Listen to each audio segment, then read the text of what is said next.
నాని గారు హాయ్. నాని గారు నాని హాయ్. గారు హాయ్. నాని గారు హాయ్ నాని గారు. 80s 90sలో చిరంజీవి గారు బ్లాక్ బస్టర్ న్యాయం కావాలని ఒక సినిమా వచ్చింది. అప్పట్లో చాలా టాప్ హిట్. చిరంజీవి గారిని ఎక్కడో కూర్చోబెట్టి అలాంటి ఎమోషన్ ఈ కోర్టులో ఉంటుందా? యా కోర్ట్ డెఫినెట్లీ మీరు అన్నట్టు కోర్ట్ రూమ్ డ్రామాయే, కానీ ఇది ఇంకో కేసు, ఇది ఇంకో గొడవ, ఇది ఇంకో సెటప్. బట్ మీకు ఒక సినిమా నుంచి ఒక కోర్ట్ రూమ్ డ్రామా చూస్తున్నప్పుడు మీకు కావాల్సిన హైస్ అన్నీ ఉంటాయి, అదైతే guarantee.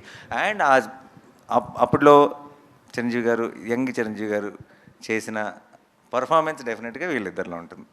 Yeah Darshi hi Darshi. చెప్పండి. రియల్ లైఫ్లో కోర్టు లాయర్గా మీరు కోర్టు వేసుకున్నారు.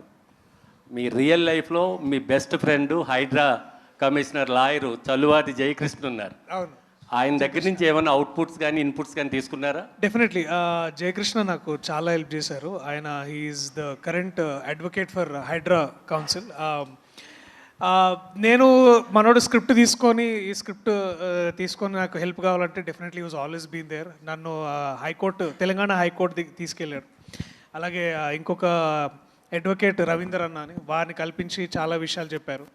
తర్వాత అడ్వకేట్ జనరల్ సుధాకర్ రెడ్డి గారిని కల్పించారు. అలాగే ఒక 2 days నన్ను పాక్సో ఎస్పెషల్లీ పాక్సో కోర్టు ఎలా ఉంటుంది, దాన్ని ఎలా డీల్ చేస్తారు, దాని అన్నిటికీ జయకృష్ణ నాకు చాలా హెల్ప్ చేశాడు. So definitely of course by డిఫాల్ట్గా వారిని, తర్వాత తెలంగాణ హైకోర్టుని మొత్తం అందరినీ we all thanked through our film.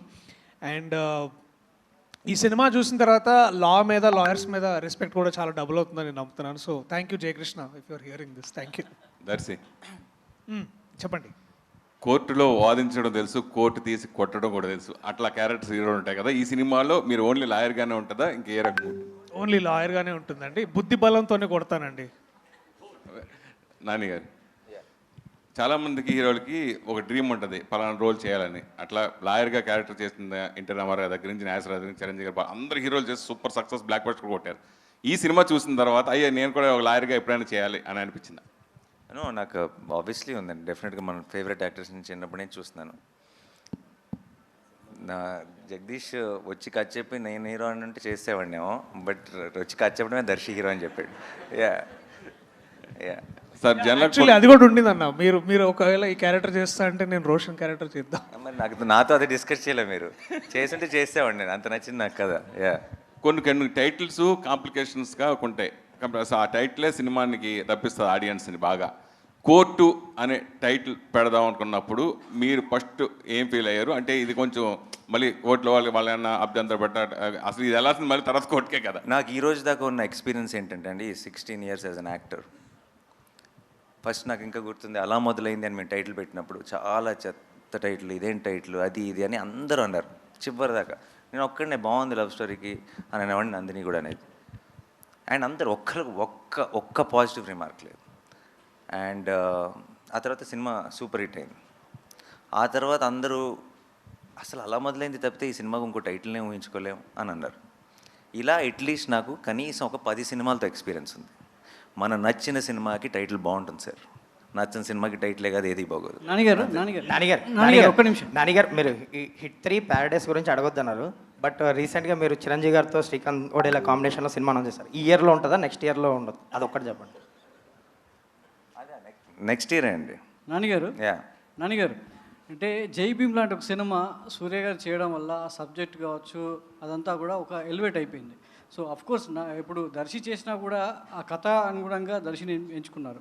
అదే క్యారెక్టర్ మీరు చేస్తుంటే ఈ సినిమాగ్రాఫ్ ఏ స్థాయిలో ఉండేదని మీకు సినిమా చూసిన తర్వాత? లేదండి, సినిమా చూసిన తర్వాత దర్శి కాకుండా ఐ డోంట్ థింక్, నేను అది హ్యారగెంట్ స్టేట్మెంట్ కాదు. ఎందుకంటానంటే ఒక్కొక్కరు ఒక్కొక్క బ్యాగేజ్తో వస్తారు, ఒక ఎక్స్పెక్టేషన్ బిల్డ్ చేస్తారు మీలో. ఆ ఎక్స్పెక్టేషన్ సినిమాకి అగెన్స్ట్ అవ్వచ్చు. సమ్టైమ్స్ మీరేదో ఊహించుకొని అది మ్యాచ్ అవ్వకపోతే సినిమాగా ఎంజాయ్ చేయడం మానేసి మనం దాన్ని జడ్జ్ చేయడం మొదలు. కోర్టుని 100% దాని పొటెన్షియల్ని మీరు కంప్లీట్గా ఎక్స్పీరియన్స్ చేయాలంటే ఇండియాలో ఉన్న ఒకే ఒక యాక్టర్ దర్శి మాత్రమే ఆ సినిమాకి. యా దీప్తి గారు this is Chandu.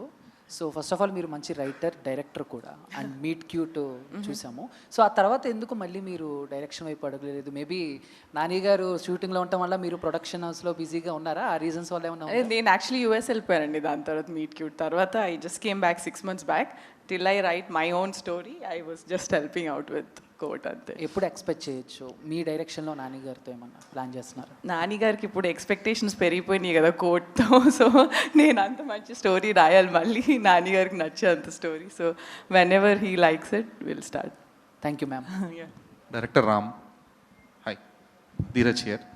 So Ram, ఈ POCSO act related recent movie reference అంటే బందా అనే సినిమా, మనోజ్ బాజ్పేయి మూవీ వచ్చింది కదా. So that will be the biggest reference for now. So దాన్ని అంటే అది మీరు రిఫరెన్స్ తీసుకున్నారు లేదా అని కదా, బట్ కంపారిజన్స్ వస్తాయి because that is dealt with the most sensible వే ఆ యాక్ట్ రిలేటెడ్ ఇప్పటిదాకా వచ్చిన దాంట్లో. సో మీరు ఎంత సెన్సిబుల్గా దాన్ని ట్రీట్ చేస్తున్నారు, అండ్ దాంతో కంపారిజన్స్ వస్తే దాన్ని డీల్ చేయడానికి ఆర్ యూ రెడీ?